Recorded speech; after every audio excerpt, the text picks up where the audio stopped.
اچھا جو کرنا ہے وہ کرو، مجھے حامد کو تھوڑا ٹھیک کرنا ہے، ہمیں بیوقوف بنا رہا ہے۔ میں نے غصے میں کہا، یہ طوطے کی طرح بولے گا، تھوڑی تکنیک لگانی پڑے گی، اب یہ سنبھال لیں گے، آؤ اب ہم چلیں۔ اس نے کہا، ایسے کیسے چلے جائیں؟ اگلی بات میں نے کہنا چاہا تو اس نے مسکراتے ہوئے کہا، شام تک ساری رپورٹ آ جائے گی، اب چلو جلدی۔ ہاں یار اتنی جلدی کیوں کر رہے ہو؟ لفظ میرے منہ ہی میں تھے کہ چچا عبد المجید کی کال میرے فون پر آ گئی۔ میں نے کال ریسیو کی تو وہ بولے، ملک سرفراز کے بیٹے حامد کو اٹھایا؟ ہاں اٹھایا۔ میں نے کہا، چل ٹھیک ہے، اچھا کیا، اب فوراً اس کے فارم ہاؤس پر پہنچو، وہاں پر قبضہ کر لو، باقی میں دیکھتا ہوں، وہاں بندے اپنے پہنچنے والے ہوں گے۔ چچا عبد المجید نے کہا اور کال بند کر دی۔ چل نکل شہباز، میں تیزی سے بھاگتے ہوئے بولا۔ ہاں بڑی تیزی آ گئی ہے؟ اس نے پوچھا تو میں نے کال کے بارے میں بتایا۔ وہ ایک دم سے سنجیدہ ہو گیا۔ اس نے تقریباً بھاگتے ہوئے وہاں پر موجود ایک بندے سے کہا، ان دونوں کو حفاظت سے پہنچا دینا، میں آتا ہوں ابھی۔ اگلے چند منٹ میں ہم گاڑی لے کر نکل چکے تھے۔ فارم ہاؤس کے مین گیٹ پر پہنچے یوں لگا جیسے کسی محل کا بیرونی دروازہ ہو۔ جیسے ہی میں نے گیٹ کے سامنے بڑے بیریئر کے قریب گاڑی روکی، سامنے کھڑے دو گارڈز حرکت میں آ گئے۔ وہ تن کر کھڑے ہو گئے، ان کے ہاتھ اپنی گنز پر تھے۔ ہماری گاڑی کے پیچھے مزید گاڑیاں آتی چلی گئیں۔ وہ 3 گاڑیاں تھیں جو ہماری گاڑی کے پیچھے رک گئی تھیں۔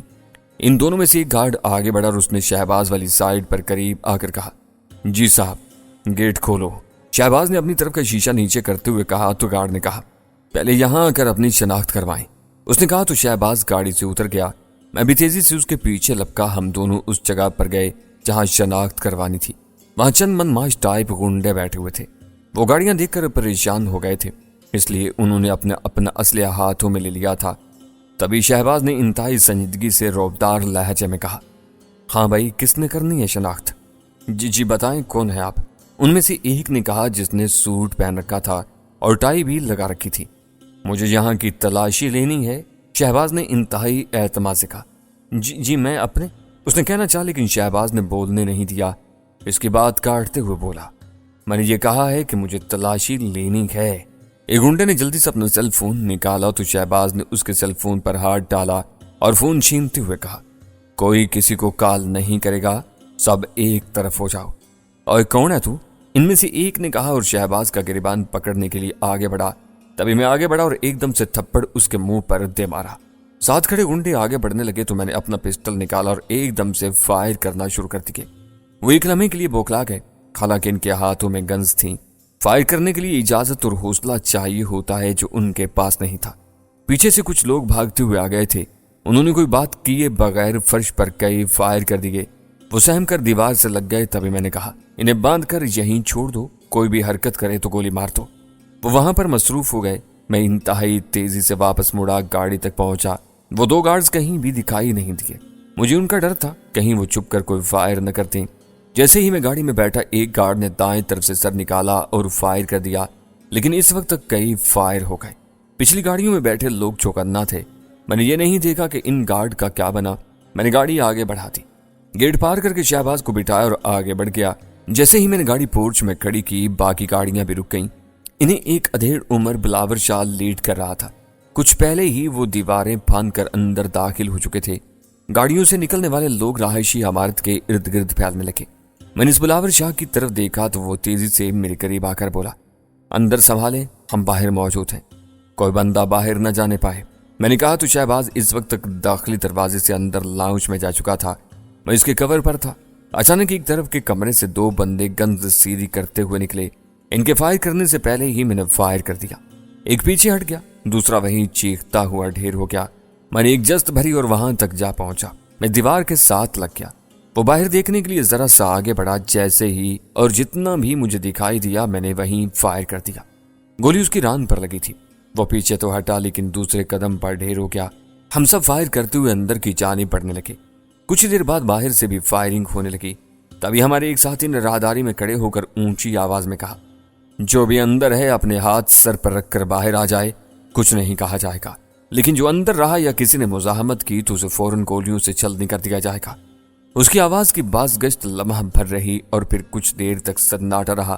اچانک ایک دروازہ کھلا اور ایک لڑکی اپنے ہاتھ سر پر رکھے باہر نکلی۔ وہ خوفزدہ سی آگے بڑھتی چلی آ رہی تھی۔ وہ قریب آئی تو اسے 2 افراد باہر چھوڑ آئے۔ پھر دھیرے دھیرے کئی لوگ باہر نکلنے لگے۔ ان سب کو باہر لان میں بٹھایا جاتا رہا۔ وہاں چند لوگ ان کی نگرانی پر اسلحہ لیے کھڑے تھے۔ وہاں کوئی 25 کے قریب لوگ تھے، جن میں 12-13 لڑکیاں تھیں۔ تقریباً 1 گھنٹے میں اس فارم ہاؤس کو خالی کرا لیا گیا۔ ایک ایک کمرہ دیکھ لیا گیا تھا، یہاں تک کہ چھت پر بھی سبھی لوگ دیکھ لیے گئے تھے۔ مجھے یہ حیرت ہو رہی تھی کہ ان میں پوجا نہیں تھی۔ میں باہر لان تک گیا، ایک ایک لڑکی کو غور سے دیکھا۔ ان میں کوئی بھی پوجا جیسی نہیں تھی جس پر شک کیا جا سکتا ہو۔ جب پوری طرح اس فارم ہاؤس کو چھان پٹک کر دیکھ لیا گیا تو میں نے ان سب سے کہا، دیکھو اگر تمہارے ساتھ کا کوئی بندہ پیچھے چھپا ہوا ہو تو بتا دو، ورنہ وہ زندہ نہیں رہے گا۔ میری بات کے جواب میں کوئی نہیں بولا۔ سبھی خوفزدہ سے میری طرف دیکھتے چلے جا رہے تھے۔ میں انہی کی طرف دیکھ رہا تھا کہ میرا سیل فون بج اٹھا۔ میں نے اسکرین پر نگاہ ڈالی تو وہ پوجا کا فون تھا۔ میرے ہیلو کہتے ہی وہ کہکا لگا کر ہنستے ہوئے بولی، بڑی جلدی پہنچ گئے فارم ہاؤس، تم کہاں ہو؟ میں نے تیزی سے پوچھا تو وہ سنجیدہ لہجے میں بولی، یار جب تمہیں ایک رستہ دے دیا ہے تو پھر میں تمہارے راستے میں کھڑی ہو کر انتظار تو نہیں کر سکتی۔ آم کھاؤ پیڑ مت گنو، یہاں پر کوئی کام کا بندہ ہے؟ میں نے پوچھا۔ بندہ نہیں، ایک بندی ہے، اس سے بہت کچھ ملے گا، اس نے کہا تو میں ہنس دیا۔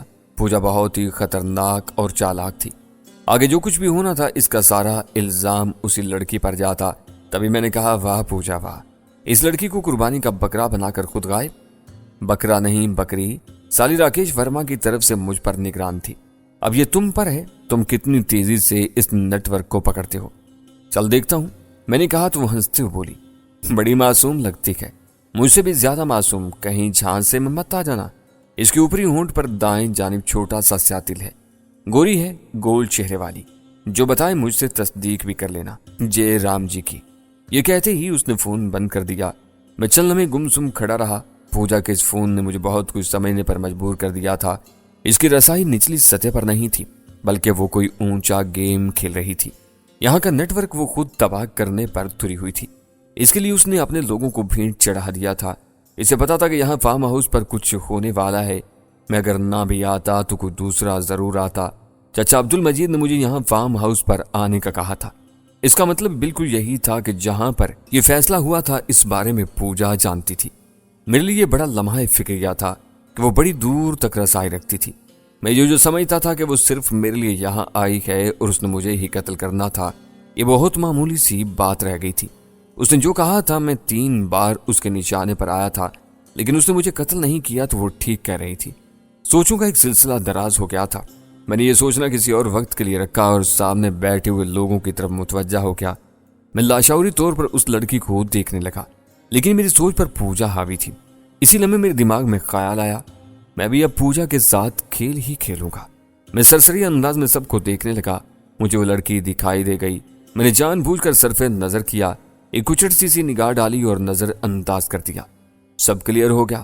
بلاور شاہ نے قریب آ کر بتایا تو میں نے شہباز کی طرف دیکھتے ہوئے کہا، چچا کو بتا دو۔ شہباز نے سر ہلایا اور اپنا فون نکال کر تھوڑا دور چلا گیا۔ اس نے 1-2 منٹ بات کی اور واپس آ کر بولا، اوکے ہو گیا، کہہ رہے ہیں آفس آ جائیں۔ اور یہ لوگ؟